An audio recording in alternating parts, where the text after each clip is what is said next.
संभल में बुलडोजर अवैध कब्जे को तोड़ रहा है तो संभल की सनातनी पहचान भी लौट रही है। अयोध्या में दिव्य भव्य राम मंदिर बन चुका है तो अब संभल में कल की धाम सच समझकर तैयार हो रहा है। संभल का जो सनातनी गौरव कट्टरपंथ के गुबार के चलते धूमिल पड़ गया था, सीएम योगी उसकी पुरानी चमक लौटाने में जुट गए हैं। संभल के दंगाइयों के साथ अवैध कब्जों का भी इलाज हो रहा है, यानी कट्टरपंथियों का बेड़ा गर्क हो रहा है।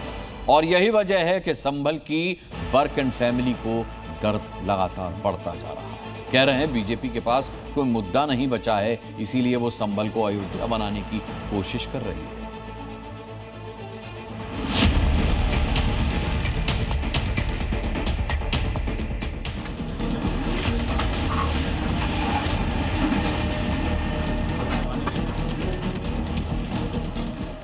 68 तीर्थों में से 54 तीर्थों को ढूंढना ये तो हमारी विरासत का हिस्सा है और हमने तो वही किया है।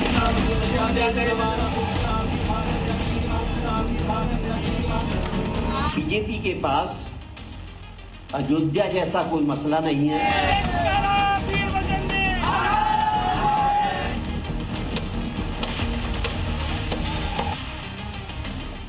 हमने तो वही कहा है कि जो हमारा है वो हमें मिल जाना चाहिए। हम उससे इतर कहीं नहीं जा रहे हैं।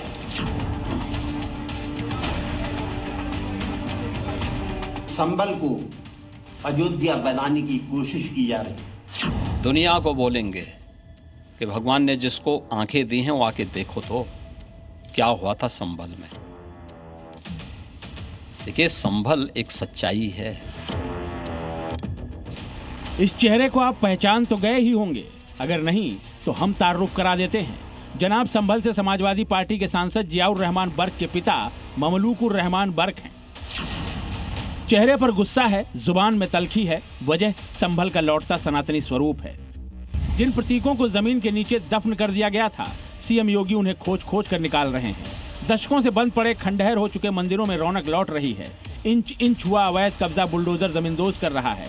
दंगाइयों का पक्का इलाज हो रहा है। सनातनी खुलकर अपने त्योहार मना पा रहे हैं। सीएम योगी का मकसद बिल्कुल साफ है, कल की नगरी का पुराना वैभव वापस लौटाना।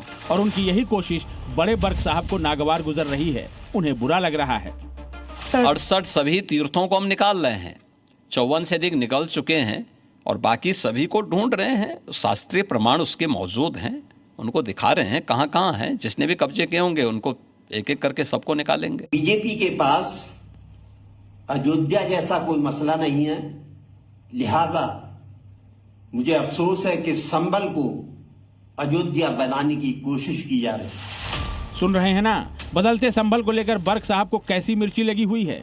इसीलिए अभी अपनी जमात को भड़काने की कोशिश कर रहे हैं। उनके जहन में इस बात को बिठाने की कोशिश कर रहे हैं कि संभल को दूसरी अयोध्या बनाया जा रहा है। सवाल है कि अगर संभल को अयोध्या, काशी और मथुरा की तर्ज पर विकसित किया जा रहा है तो बड़े बर्क को बुरा क्यों लग रहा है?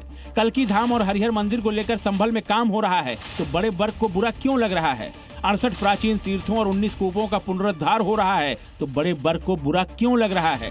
24 कोसी परिक्रमा मार्ग सुंदर बनाने पर जोर दिया जा रहा है तो बड़े बर्क को बुरा क्यों लग रहा है? संभल की एक एक इंच जमीन से अवैध कब्जा हट रहा है तो बड़े बर्क को बुरा क्यों लग रहा है?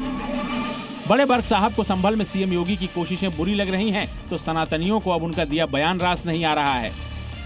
जिस तरह से कट्टरपंथियों ने, जिहादियों ने धार्मिकता पर कुठाराघात किया, आज उसकी पुनः स्वतः विरासत लौट रहा है तो फिर ऐसे लोगों के अंदर दर्द क्यों हो रहा है? रहता है भारत में, गीत रहता है लोग पाकिस्तान के। इनकी आस्था भारत में कम है, इनकी पाकिस्तान में ज्यादा है।